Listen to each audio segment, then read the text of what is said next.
I am Matti Nummelin. I'm the member of the Paris Committee on Capacity Building.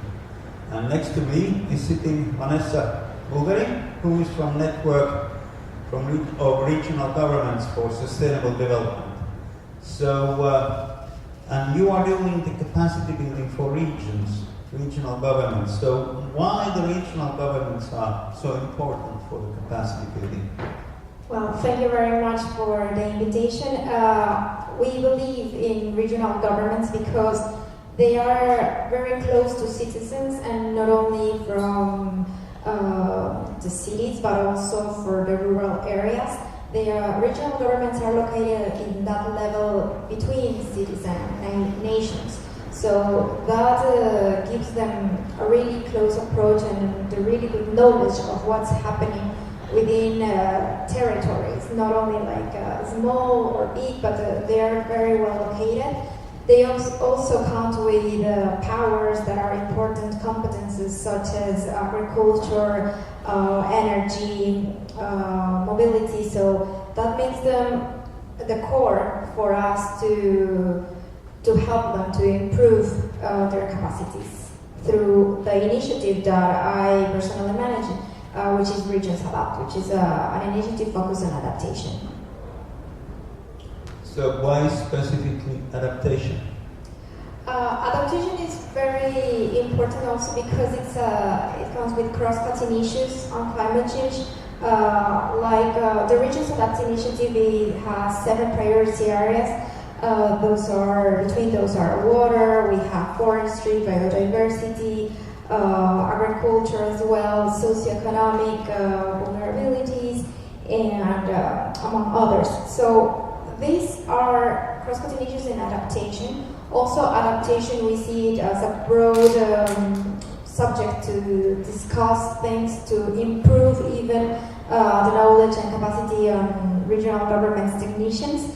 And mitigation also is important, but those are very, I would say, countable targets that they have. On adaptation, I think it needs to be improved, and that's why we aim to help regional governments to enhance their capacities, to have more actions on climate adaptation, and to actually recognize what they're doing, because sometimes, adaptation actions are included in their planning, but they don't give the importance that deserves. So from RegionsAdapt, from nrg4SD, we make this path easier for regional governments to understand.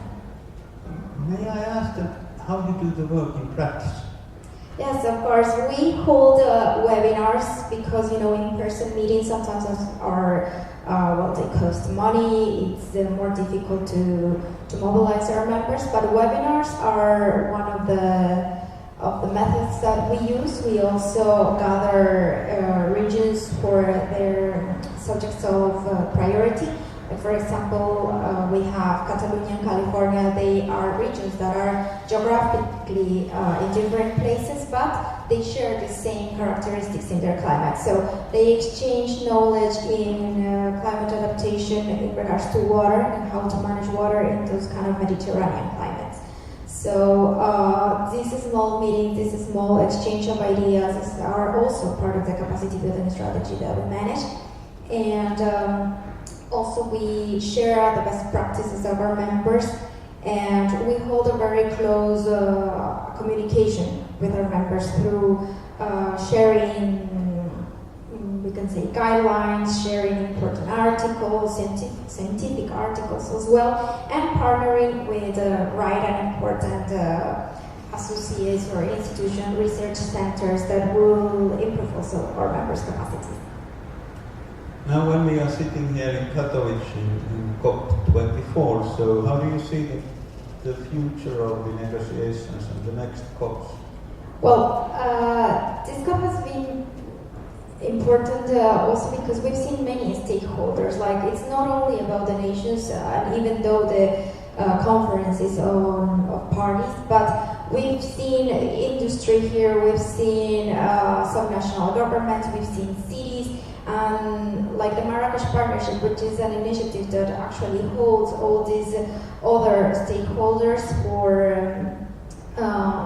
inputs, what we can hope and foresee is more ambition. So it's not only a number that we want to reach through the Paris Agreement, but we also aim to have more interest from people, from regional governments, from cities, from different entrepreneurs, and so on. So that's what we foresee. We see that inclusion is very important also on climate change, and not leaving anyone behind us.